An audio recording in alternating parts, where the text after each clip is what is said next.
Hello dear students, आज हम इस वीडियो में देखने वाले हैं EVS subject chapter number 7 saying without speaking. इस चैप्टर की आज हम एक्सरसाइज पढ़ेंगे। ठीक है, तो सबसे पहला क्वेश्चन, चलो अब हम एक्सरसाइज स्टार्ट करते हैं। सबसे पहला क्वेश्चन है MCQ, choose the correct answers. First one, persons who talk through actions are dash. ऐसे इंसान जो एक्शंस की हेल्प से बातें करते हैं उन्हें क्या कहते हैं? Deaf, dumb, both, none of the above. So answer, correct answer is deaf and dumb both. जो इंसान सुन नहीं सकते या बोल नहीं सकते वो एक्शन से बातें करते हैं। So the correct option is third, C option. Next question, in dash the hands and face are used to convey feelings। ये चार ऑप्शन में जो एक्शंस दी गई हैं उनमें से कौन सी एक्शन से हम अपने हाथों से और अपने फेशियल एक्सप्रेशन से अपनी फीलिंग्स सामने वाले को समझा सकते हैं? डांसिंग, सिंगिंग, रनिंग और walking. So the correct answer is dancing. ठीक है, हम डांस करते हुए अपने हाथों से और अपने फेशियल एक्सप्रेशन से सामने वाले इंसान को अपनी फीलिंग्स आसानी से बता सकते हैं। ठीक है, चलो next question, deaf and dumb persons understand what another person is saying by dash. जो डीफ और डम्ब इंसान होते हैं, जो सुन नहीं सकते और ना ही जो बोल पाते हैं, वो सामने वाला क्या कहना चाहता है वो कैसे समझता है? So here are the options, watching them, listening to them, speaking to them, studying their lip movements. So the correct answer is studying their lip movements. अगर कोई इंसान सुन नहीं सकता या बोल नहीं सकता और उसका फ्रेंड उसे कुछ कहना चाहता है, तो जो डीफ एंड डम्ब पर्सन है वो सामने वाला अपने फ्रेंड की लिप मूवमेंट ध्यान से देखता है। वो जैसे होंठ हिलाता है वैसे वो समझ सकता है कि ये क्या कहना चाहता है। Okay, next question, if a child's favorite toy has fallen down and broken, he will be dash। अगर कोई छोटे बच्चे का फेवरेट खिलौना है वो नीचे जमीन पे गिरकर टूट जाता है तो उसे कैसा फील होगा? ऑप्शंस आर, एक्साइटेड, बहुत ही वो खुश हो जाएगा, एंग्री, बहुत ही गुस्सा होगा, सैड, दुखी हो जाएगा, और आखिरी ऑप्शन अफ्रेड, बहुत ही डर जाएगा। तो अगर किसी छोटे बच्चे का खिलौना टूट जाता है तो वो बहुत ही उदास हो जाता है। So the correct answer is option C, वो एकदम ही सैड फील करता है। ठीक है, चलो next question, deaf and dumb children are taught dash in schools. Deaf और डम्ब चिल्ड्रन जो होते हैं, जो सुन नहीं सकते, जो ना बोल पाते हैं, उन्हें स्कूल में स्पेशली क्या सिखाया जाता है? Options are, body language, sign language, lip language और नन ऑफ दिस। तो उन्हें सिखाया जाता है साइन लैंग्वेज।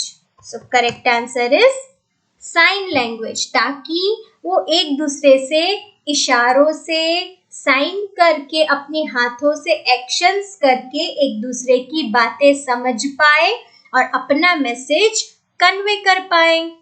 ठीक है, these were the multiple choice questions. अब हम देखते हैं next question, that is true और फॉल्स। चलो, first one, children who are 6 months old express themselves by crying। तो जो बच्चे 6 महीने के होते हैं या उनके आसपास के होते हैं, जो छोटे बेबीज होते हैं, वो अपना एक्सप्रेशन, वो अपनी फीलिंग्स रो के दिखाते हैं। ट्रू और false? So the answer is true, क्योंकि इतने छोटे बच्चे ना कुछ बोल पाते हैं, ना कुछ सामने वाले को समझा पाते हैं, इसलिए वो जो भी कहना चाहते हैं वो रो के दिखाते हैं, है ना। चलो next question.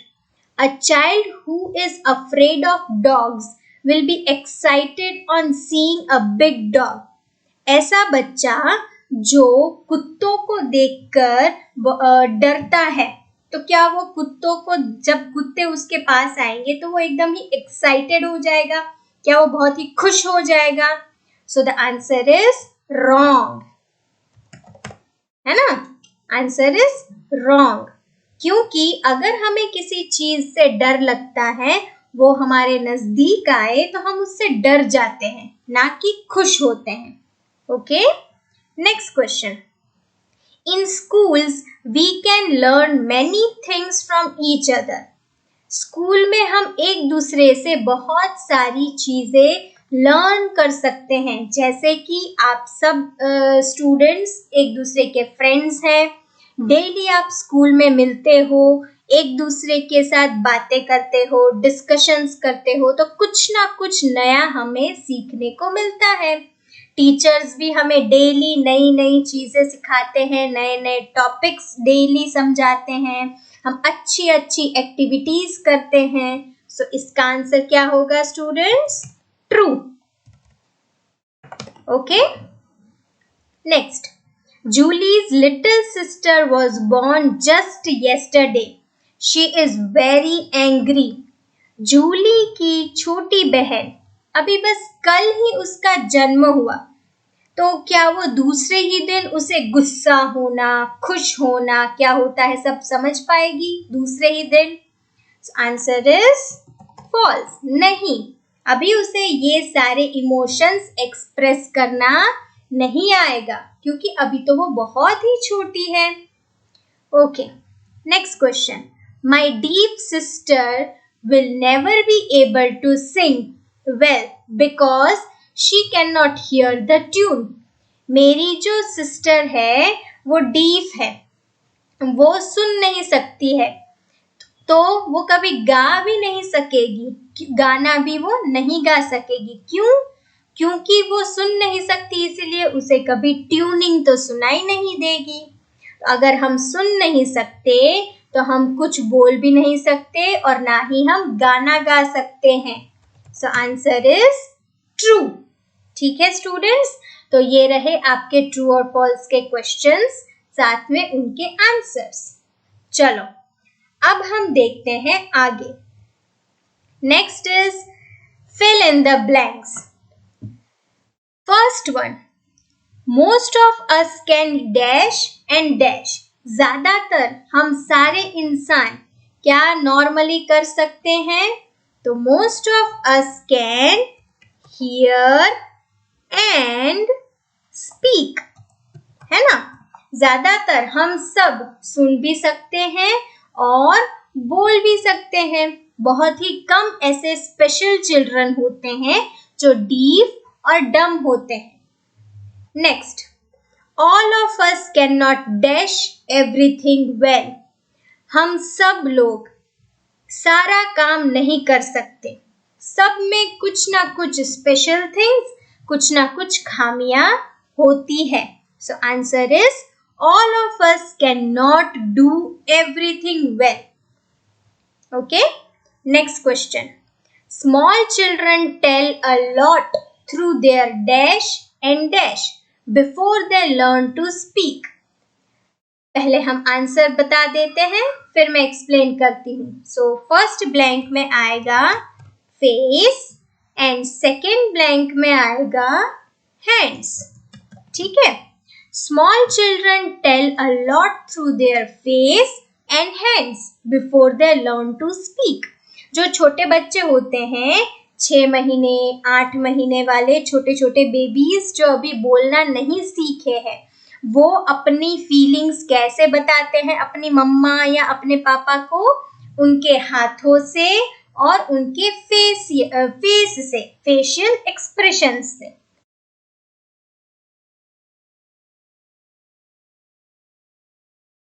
Okay, next question is, in dance the feelings are conveyed through dash and dash.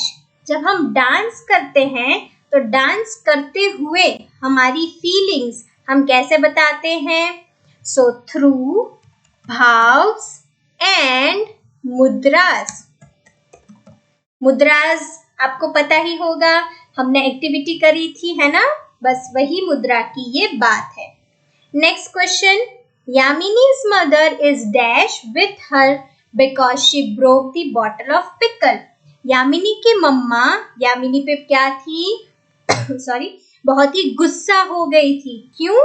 क्योंकि यामिनी ने एक किचन में से एक पिकल की बॉटल गिरा दी थी.